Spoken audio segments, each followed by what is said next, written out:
அனைவருக்கும் வணக்கம். நாராயணாய வித்மிஹி வாசுதேவாய திமஹி தன்னோ விஷ்ணு பிரஜோதயாது. ஆனி மாத பௌர்ணமி விரதம் எத்தகைய பலன் அமையுது பார்ப்போம். பர்வ வருஷம் ஆனி மாதம் 15ஆம் தேதி 29/6/2026 வளர்பிறை பௌர்ணமி நாள் முழுவதும் மூல நட்சத்திரம் அதிகாலை, அதாவது நாளை அதிகாலை 5:17 வரை. அது பின்பு பூராட நட்சத்திரம். சுப்ரம் நாமயோகம் பகல் 2:25 வரை. அதன் பின்பு பிரம்மன் நாமயோகம். பத்ரே கரணம் மாலை 4:17 வரை. அதன் பின்பு பவகரணம். இந்த நாள் முழுவதும் சித்தயோகம். நேத்திரம் 2, ஜீவன் ஒரு பங்காக உள்ளது. இந்த நாள் முழுவதும் சித்தயோகம், நாள் முழுவதும் பௌர்ணமி, நாள் முழுவதும் மூல நட்சத்திரம். இந்த நாள் முழுவதும் சுபத்தன்மையுடைய காலமாகவே உள்ளது. பௌர்ணமி எந்த தெய்வத்தை வழிபாடு செய்யணும்? எல்லா தெய்வத்தை வழிபாடு செய்யலாம்.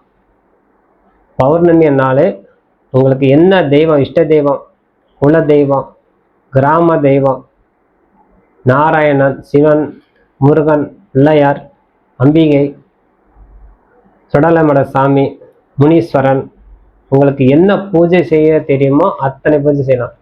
உபாசகர்களுக்கு தசமகாவித்யா, ஸ்ரீ சக்கர பூஜை, பாலா பூஜை, சித்தர்கள் வழிபாடு செய்து கொள்ளும் போது சித்தர்கள் 18 சித்தர்களுடைய பூஜை, அதே மாதிரி வாராகி அம்மனுடைய பூஜை, பிரத்யங்கரா தேவி பூஜை, அப்புறம் ஷோடச லட்சுமி, மகாலட்சுமி பூஜை அனைத்தும் செய்து கொள்ளலாம். அந்த பௌர்ணமிக்கு, அது ஆனி மாதம் இருக்கக்கூடிய பௌர்ணமிக்கு ரொம்ப விசேஷம். அது மூல நட்சத்திரத்துல கேதுவுடைய நட்சத்திரம். ஞானத்தை போதிப்பார். அந்த பூஜை செய்ய செய்ய செய்ய முழுமையாக ஞானத்தை போதிப்பார். அதனால தான் அந்த ஆனி மாதம் வரக்கூடிய பௌர்ணமிக்கு அவ்வளோ விசேஷம். ஒவ்வொரு மாதம் பௌர்ணமி விசேஷம் உண்டு. பொதுவாகவே சித்திரை மாதம் பௌர்ணமி என்றாலே சித்ரா பௌர்ணமி, வைகை ஆற்றில் கள்ளழகர் எழுந்தழுவார்.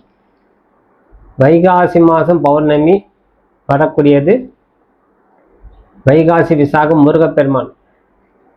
அதேபோல் ஆனி மாதம் வரக்கூடிய பௌர்ணமிக்கு அனைத்து கிரக பீடை நிவர்த்தி செய்து கொள்ள திருமண பாக்கியம் கொடுக்கக்கூடிய தன்மை உருவாக்கக்கூடிய காலம். அதே போல் தான் ஆடி மாதம் வரக்கூடிய பௌர்ணமிக்கு பூஷ நட்சத்திரம் வரும்போது முருகனுக்கு விசேஷம். ஒவ்வொரு மாதத்துக்கும் ஒவ்வொரு விசேஷம் தொடர்ச்சியாக இருக்குது. ஒரு பௌர்ணமினாலே அவன் நாள் முழுவதும் இந்த இருக்கக்கூடிய பௌர்ணமி மூல நட்சத்திரம் சேர்ந்திருப்பதால் கிரகப்பீடை முதல்ல நிவர்த்தி நம்மளுக்கு கொடுக்கும். ஆகவே இந்த விரதம் இருந்து வரதுனால காரியம் சித்தி அடையும். சகல விதமான உபாத்திரையும் நிவர்த்தி பெறும். இன்றைய தினம் செய்து கொள்ள வேண்டிய பூஜை சத்யநாராயண பூஜை செய்து கொள்வது ரொம்ப சிறந்தது. சத்யநாராயண பூஜை அவ்வளோ மகிமை மிக்க காலம். ஆகவே அம்பிகை சேர்த்து வழிபாடு செய்யணும். உங்களுக்கு என்ன அம்மனு பிடிக்கும் அத்தனை அம்மனும் வழிபாடு செய்யலாம். அந்த பௌர்ணமி அன்னைக்கு விரதம் இருந்து விளக்கேற்றி இந்த 18 சித்தர்களுக்கு வழிபாடு செய்யும்போது 18 அகல் தீபம் ஏற்றி ஒவ்வொரு சித்தருக்கு ஒவ்வொரு தீபமாக ஏற்றி அதில் மஞ்சள் குங்குமம் இட்டு உங்களால் முடிஞ்ச கொஞ்சம் கொஞ்சம் கல்கண்டு நெய்வேதம் வைத்து ஒவ்வொரு சித்தருடைய மந்திரம் சொல்லி பூஜை செய்து வரலாம். 18 சித்தர் படமே கிடைக்கும். அதெல்லாம் செய்து வரும்போது மகான்களுடைய ஆசீர்வாதம் நம்மளுக்கு கிடைக்குது. கிரகப்பீடை நிவர்த்தி ஆகும், அனைத்தும் செய்யும். அதேபோல் சத்யநாராயண பூஜை செய்யும் போது சகல விதமான குறைபாடு நிவர்த்தி ஆகும்.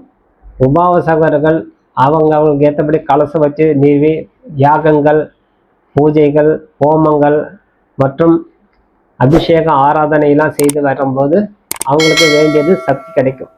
மந்திர ஜெபம் பண்ணணும். இந்த உபாசகர்கள் பௌர்ணமி தோறும் மந்திர ஜெபம் அதிகமாகவே செய்யணும். பொதுவாகவே நாள் முழுவதும் இருப்பதால் நாள் முழுவதும் செய்து வர்றது இன்னும் சிறந்தது. காலை முதல் மாலை வரை உங்களால் எத்தனை லட்சம் ஜெபம் பண்ண முடியும், எத்தனை 1000 செய்ய முடியும், இல்லை எத்தனை 100. பெரிய மந்திரம்னா குறைவாகவே இருக்கும், சிறிய மந்திரம்னா அதிகமாக இருக்கும். அதனால் அந்த உபாசகர் தவறாமல் கடைபிடிக்கணும்.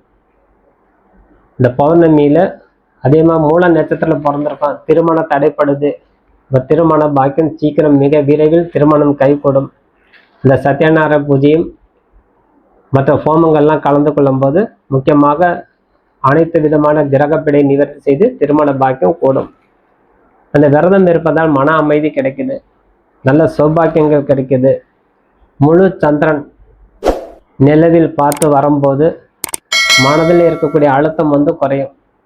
அதனால மாலை பொழுது ஆகாசத்தை பார்த்து பூஜை பண்ண சொல்லுவோம். அதாவது மொட்டை மாடியில் போய் உட்காந்து தியானம் பண்ணணும். உங்களால் நைட்டு முடிஞ்சால் நைட்டு ஃபுல்லாக கூட பண்ணுங்க. உங்களால் தியான பயிற்சி செய்ய தெரியும்னா உங்கள் வீட்டில் மொட்டை மாடி இருந்தால் முழு சந்திரன் உங்களுக்கு தெரிஞ்சால் இன்னும் விசேஷம், மறைவில்லாமல் இருக்கணும்.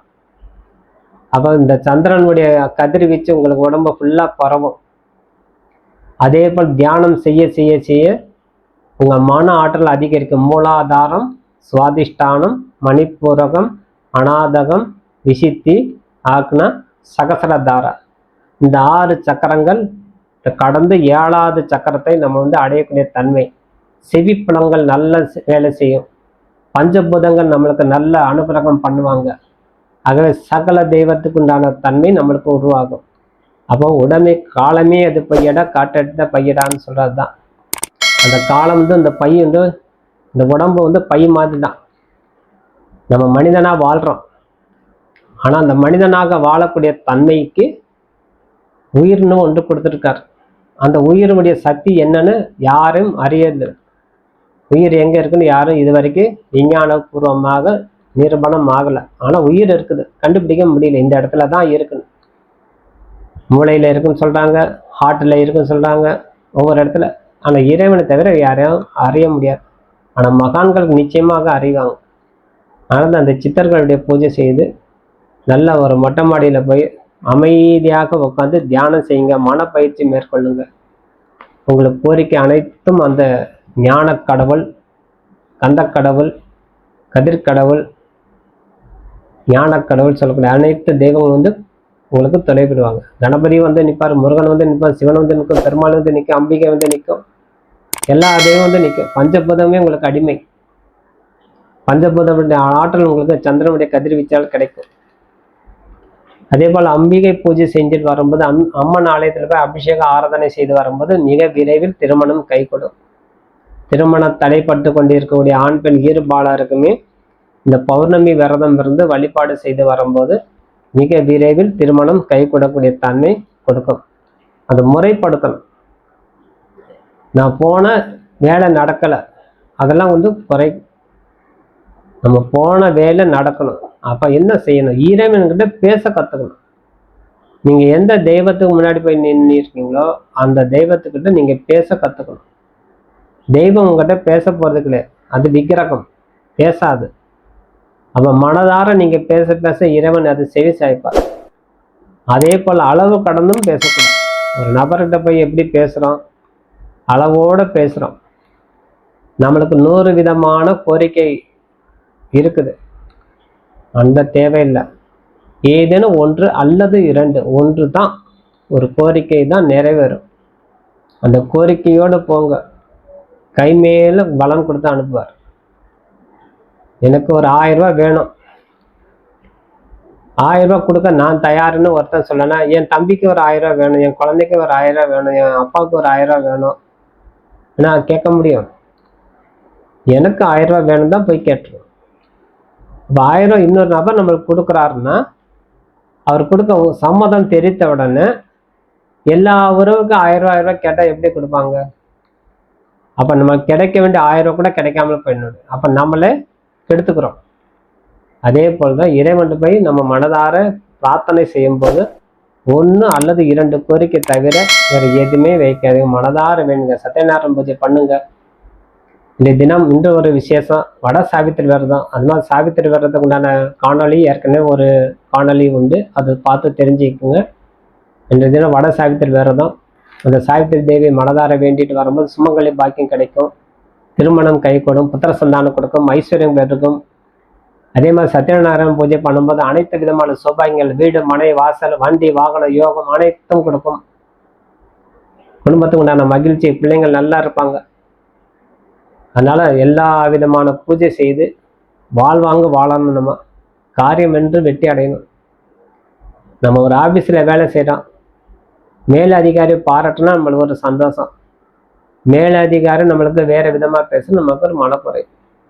அதெல்லாம் வந்து ஒன்று சார்ந்து எப்படி இருக்குதோ அதே போல இறைவன்ட்ட பலம் பெற்று அந்த சந்திரனால ஏற்படக்கூடிய பௌர்ணமி, முழு பௌர்ணமி முறையாக பயன்படுத்தி கொண்டு எல்லா சௌரியங்கள் பெற்று வாழும் சொல்லி விடைபெறுகிறேன். நன்றி, வணக்கம். ஜெயபாலா, ஜெயபாலா, ஜெயபாலா. வாழ்க வளமுடன், வாழ்க வளமுடன், வாழ்க வளமுடன்.